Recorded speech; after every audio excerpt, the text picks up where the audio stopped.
Welcome back to another one. Here's the walkthrough video I promised you and the explanation of why we got a new one. If you've seen the videos in the past, we had a Case 1030 Comfort King, which is not a very comfortable tractor. It is no longer here. We sold it here. I started making a video and then never finished it and whatnot. But so we were going to mow another piece of ground, and was driving it over there, and all of a sudden I heard a loud psh sound and had a big white cloud of steam come out, and thought I blew a radiator hose, but it was only shortly lived, and never it didn't even blow. It wasn't blowing any steam or anything after that, just a quick burst. So I shut it off instantly and just coasted to the side of the road and got off and realized that it blew the dipstick out of the crank and out of the case. It blew the dipstick out, oil dipstick. I never did find it, but it launched it. It sat about in the same spot, but it launched it clear up and out. It was there, and I had there's an oil streak on the side of the road, or on the road for about 3 feet, and then there's spots of oil here and there. But so I set compression all to the crankcase and the oil pan. So I didn't know what happened. I thought maybe head gasket problems or something, I don't know. So we brought it home and got it towed home. I started pulling everything off, got the heads off, and head gaskets were good, but I believe, I'll see if I can get a video or a picture put in here. Just this visual, I guess. But on cylinder 2, which is not necessarily 2, but in the series, but it's 2 from the back, there's a slight mark on the side of the cylinder wall, but I think I cracked a ring, or the ring cracked or rolled, or something on the lines. But the more and more I looked at it, and that I'm pretty sure the previous owners knew about it, and they probably just re-ringed it, put new rings in it and put it back together, and then sent her down the road. They didn't do an overhaul or anything on it, just because on that case there's actually 3 separate heads. There's a split in between, in between every 2 cylinders. And underneath the valve cover, there was an orange painted bolt underneath the valve cover, and a rusty or oily covered, oil stained bolt on the outside of the valve cover. The rest of them were all matched, but that one, the back cylinder, had one backwards. So they had at least that head off in the past. My assumption is they probably had the same problems, and they probably just re-ringed it and put it back together, and then eventually it wore through, wore that ring more, and then caused the same thing. So I could have got away with it, but I don't know. I was looking into it and do a rebuild kit. Well, the rebuild kit was like $1,800, and you're looking at a couple weeks for parts, and be a month at least that you're down. And I really didn't have the time to do it. It wasn't so much the money side. It was more of the time frame, because like I said, we were needing to lay hay down. Here in the Midwest, we've been getting rain a lot lately. It's been kind of a crazy hay season this year, but so I really didn't have the time. So we borrowed a tractor, and we were still looking at parts for this and that, and then this tractor come up. They told me I should come get it and fix it, and then I could use it. I really didn't want to borrow a tractor. I was already borrowing a tractor now, and I really didn't want to borrow a tractor even to just keep working on ours and that, like not really having the time to do it either. So, but then like a day later, they called me and told me that they'd offer it, sell it to me. And it was a price I really couldn't pass up for it. Really a price I couldn't pass up for it. Kind of a heck of a deal for us. A lot less than what I could have bought it anywhere else. And I've been watching auctions and seeing them, and they go on for more than more than I paid for this. So we decided to buy it, and then I listed the other one for sale. I had a couple guys message me about it. I had one guy message me wanting it for a 4-H project for his son. I listed it for $2,500. Tried getting a hold of a salvage company locally. They're probably an hour and a half, 2 hours away from here, but they buy salvage tractors like that to sell parts off of. They told me they're interested, and then so I had to send them pictures, and then I never heard back from them. So I still, I just listed on Facebook, and had a guy messaging me for a 4-H project for his son, and so, and he offered me like $1,250, so I dropped it down to $1,750. Really, I was looking between 15 to 2 grand for it, because I figured if I parted it out, I could at least make that off of it easily. But again, it'd be, how long are you gonna sit on it and tear everything apart and list everything for sale and do all that? And it's like, it's not really worth it to me. But I figured the tractor's worth at least 15 to 2 grand, because you rebuild it and just put a rebuild kit in, new sleeves, new sleeves, new rings, bearings, and head gaskets and stuff for, you know, that 2 grand mark for everything. And have a, you know, less than $4,000 tractor, just say $4,000 tractor into it, and tractor's worth 6 to 8. So if somebody's wanting to do it, it's totally worth it. So heck of a deal for them, and still a deal, not losing money on my end. Yeah, but so I told, and then he told me, that's when he told me it was for his son for his 4-H project.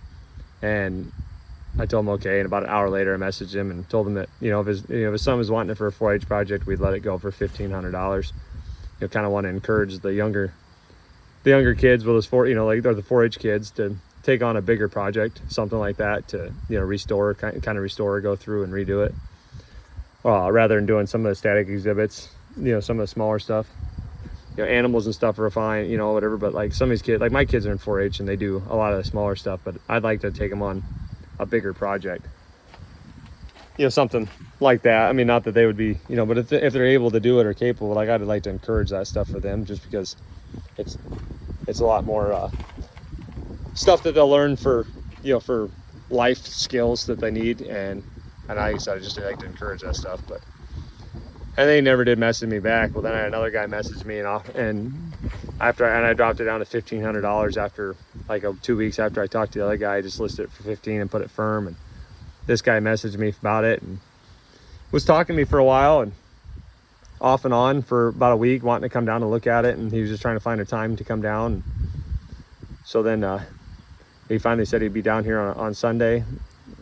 He'd come down on a Sunday and pick it up, and like, yep, I'll be around. I brought the skid loader over ready for him, and I called him, or I sent him my number, and I was talking to him. I called him and told him, I said, I want to make sure, I want to be honest with him. Told him I needed $1,500 for it. I didn't want him to drive from 2.5 hours way up from Minnesota to come down and look at it and think he want to, you know, offer me less, you know. And now I don't want to waste his time or him to waste mine. So he said, no, that sounds fair enough, you know. So he come down, looked at it for about a half a second, and said, how do you think we can load it? You know, think it'd be easy to load? And yeah, so I grabbed the skid loader and pulled it out, and we pushed it on the trailer. We grabbed all the heads and all the spare parts, put it in there, and handed me $1,500, and away he left. So I said, sat on it for a little bit, but not too long. I had it shoved in the lean-to out behind the garage here, just so it was out of the weather and stuff. But I said, that's why we got this. But wasn't too bad. They said when they had it, they put a new pump on it, new primer pump on it here, or lift pump, depending on who you want to talk to. It's a lift pump or a primer pump. Comes out of tank.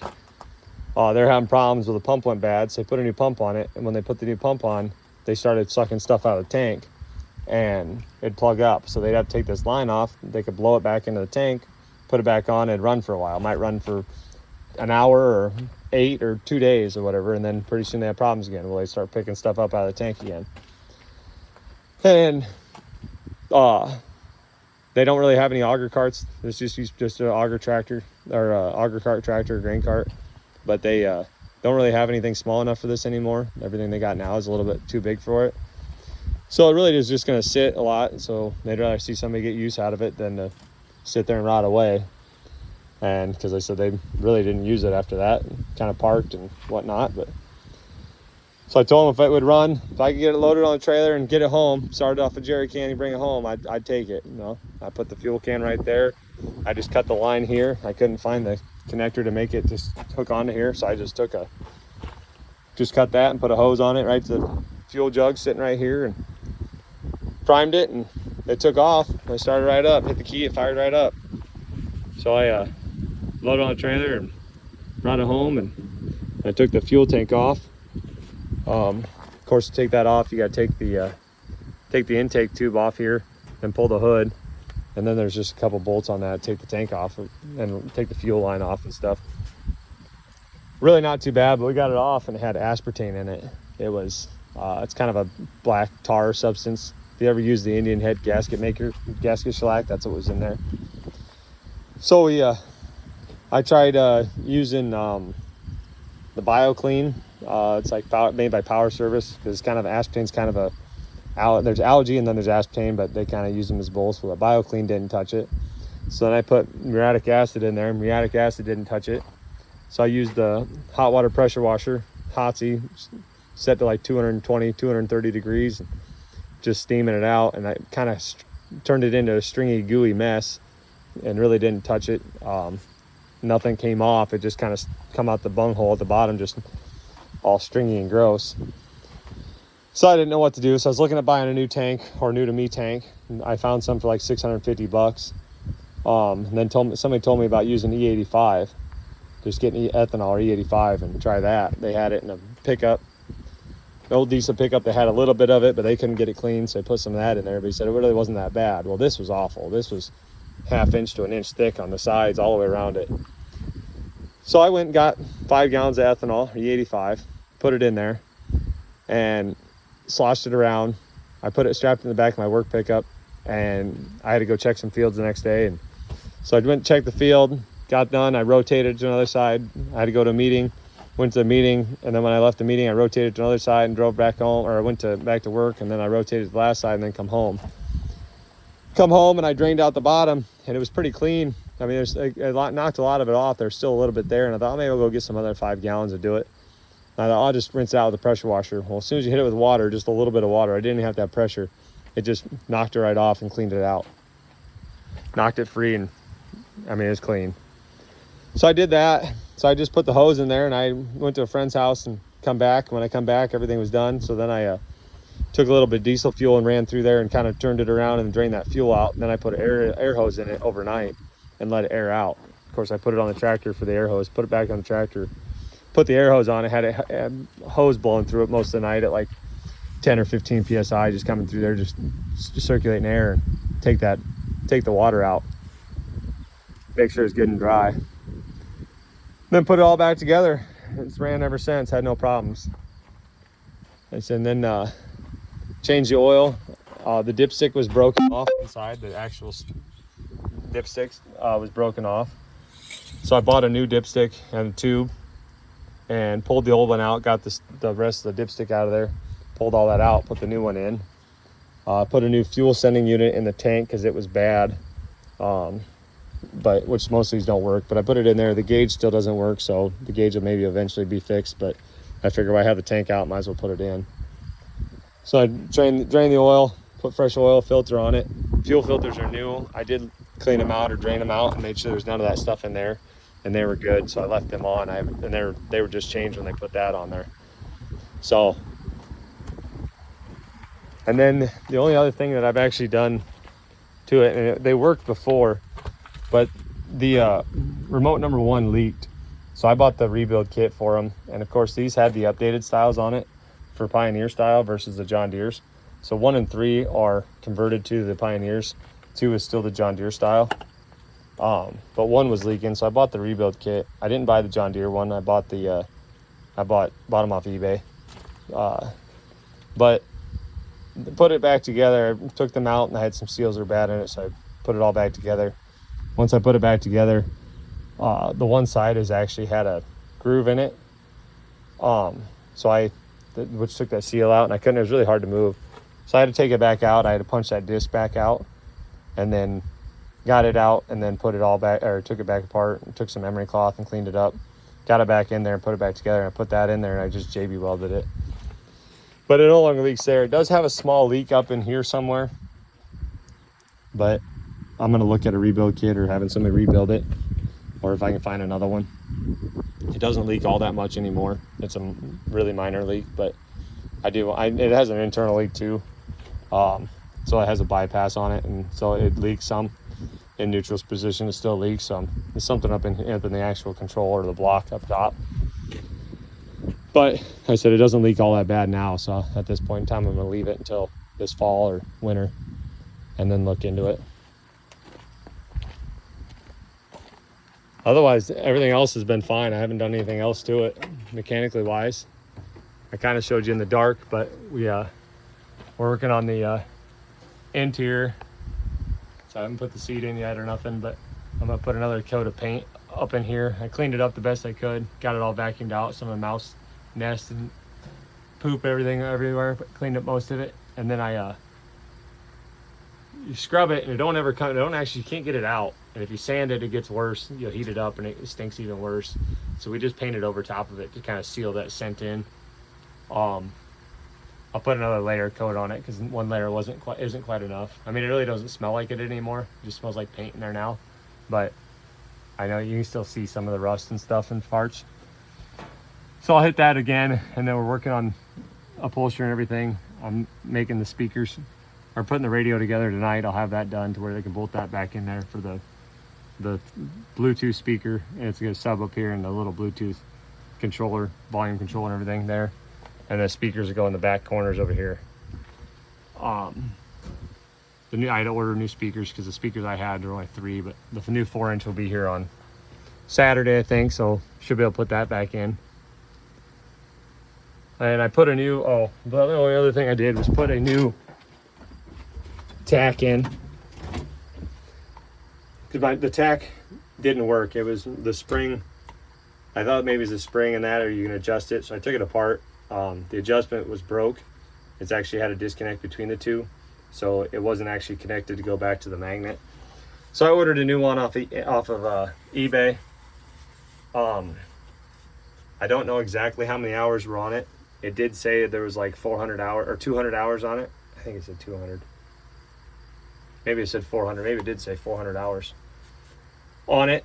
But when you started it up, the tack was always, it was bouncing, but a lot of time it was over here.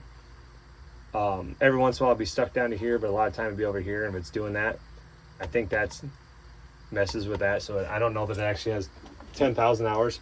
My guess is probably between 8 to 10, honestly. So maybe it is pretty accurate, but I don't really know. It doesn't look like a tractor that's been rolled over twice. So, I don't know for sure. I said, but I got the new one in. The volt gauge actually works. The oil pressure gauge actually works. The water temp actually works. The air filter and the trans oil gauges do not work, and the fuel gauge does not work. I've traced the wire. We got power up to here. It seems like I can ohm it out on the back like they say you're supposed to, and it works. So I think the gauge is just bad. So I might look at buying that later on, but not as important. Really, honestly, I'd like to have that working, just so you know when you're out in the field, but it'll be okay. Otherwise, it's actually a pretty decent tractor, though. Definitely better than what I'm used to. And I like the cab. Hopefully, we can get the air conditioner working. We cleaned it all out. I got power now down to the compressor, but it has nothing. There's nothing in it, so I'm gonna hook it up and charge it with nitrogen or argon or something, and try to find leaks to see if there's any leaks. And then if I have no leaks, or I can fix the leaks or fix whatever needs to be fixed, then I'll put the vacuum on it and vacuum it out for atmosphere, for a half hour or so, and then charge it and hopefully have air conditioning. But the cab alone, I mean, it really ain't too bad. It does get a little hot at sometimes, but with the windows open, I can open doors and windows and stuff. But just having the sunshade is even better. I said then have the radio, so that'd be nice, or music. It gets kind of boring in here. I said I showed you the last video. I showed you the front dash panel, or that tray that's going to go in here. So we'll add a cup holder, and that I'll show you guys. I'll make a video later on when we get the interior all the way done, I'm sure. But I said it's not too bad. It's a heck of a lot more comfortable than the Comfort King. And this is more of an actual hay tractor versus what we had, because they say it's it'll work, but it is not comfortable. It is not. And the PTO is clear down here on the floor, way down below. You have to reach way down. You couldn't grab it in quick notice. You couldn't shut it off really fast. So if you had problems, like this is right here, I said it's set up a lot nicer. I said the last one got us by, but there's another reason why I didn't want to put money into it, is because it's not a tractor that I wanted to hay forever. hay with forever. And this is a lot better setup for what we want to do. So I didn't really want to, I mean, I would have worked with it, but I said come across this instead, so I can't complain. But figured I'd show you guys the update though, and I show you what's going on, or to explain to you why we had to get the new one, maybe give you a little better view of this rather than at 10 o'clock at night when it's dark and couldn't see anything. But yeah, I'll do a video after I get everything said and done. Get the interior done, or get the headliner back up, and then get the tray and stuff in here and kind of show you what everything looks like afterwards, and how the radio works, speaker system works. But thanks for watching, and I hope to see you on the next one.